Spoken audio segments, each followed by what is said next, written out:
Shaq, of how big of a role he plays on defense and making him available to play defense. Yeah. I mean, we have conversations through the week on how, because the guy does need some rest. He plays even on special teams too, and so trying to work that. I'm selfish though, because I like him on our side. Yeah. And John, what kind of role does John Ross play for you starting this week? Is he going exclusively defense, kind of a hybrid type thing, half and half? Some of both, yeah. Some of both. I mean, he's done a lot on defense too, because he needs more turns there, and they're doing it all week. But he's some of both. Right. Why has it been tough, you think, in the last couple games to get him involved offensively? I think it's some of other guys that stepped up. A little bit of where the ball has been placed on the read. So we put him a couple spots, and the coverage didn't dictate for that to go there. Right.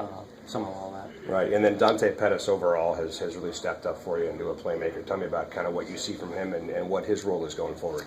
I think that's the biggest piece on him is he just works hard every week in practice and just continually got better. And last week even he made some plays in the game, but that week of practice he had made some plays in practice, and he's done the same thing this week. We're hoping for the same thing. And then just to wrap it up, a thought on UCLA's defense.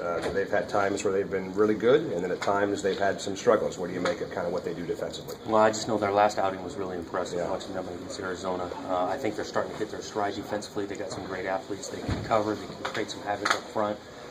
It's a definite challenge for us. John, thanks. No problem. What is Shaq's gotten a few weeks now, almost full-time reps at running back. I mean, have you seen some progression there?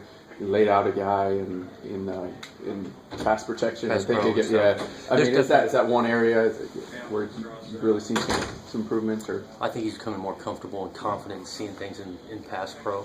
Obviously when we're handing it to him, he's got a natural feel, but there's confidence that comes just for getting reps in pass pro, and that's what's happened.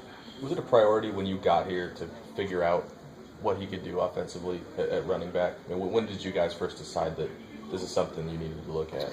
I don't know if there was a point in time. I do know through conversations with the guy that he had, through the recruiting process, thought about playing a little running back. We knew he had some skill set there, feeling like he was such a, like I was saying, leader, that getting him on both sides would benefit people. And then once we tried a little bit of it, it was like, geez, yeah, he could finally do it. And it just went from there. Do you get the sense that he enjoys it a little more now? I know when he started, it was very much, I'm a linebacker, but I'll help the offense out. I mean, do you think he likes it more now? I think he likes it. I still think he has a mentality that he likes being on the defensive side, but he's not complaining with the touches, and he's playing well for us and being productive. But I think deep down, if he had to pick, I think he'd be on the defensive side. How much does the victory and just the offensive performance at Colorado kind of boost you going into this week? Well, yeah, it definitely helps. I mean, it's easier to get back to work when you feel like you did some positive things. It's such, like I talked about, we're just reaching for consistency.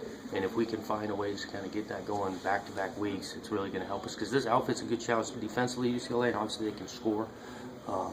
But coming off a game there, you did some good things on offense. It makes it feel good. What about Siler? After looking at the film, a fairly efficient game for him there. He was efficient, yeah. I think he continues when he's throwing the ball, he's making good decisions with it. He's got to keep the thing protected. We got to figure out a little bit of the shotgun snaps we had issues with. Guess that gets you out of whack. But watching the film, he was pretty efficient, and I think he's, again, trying to make that slow but steady progress. Try to play our best ball at the end of the year. Was that surprising? Some of the fumbles. It was, because they hadn't been showing up at all. Awesome. John, can you talk a little bit about when you put on the tape how much of an influence Shaq had on kind of how the offense went? It was a big influence, really, in regards, because not every run that he made was perfectly blocked, and so he made some guys miss. He made some guys miss tackles, or ran some guys over. I mean, that was big. And what was his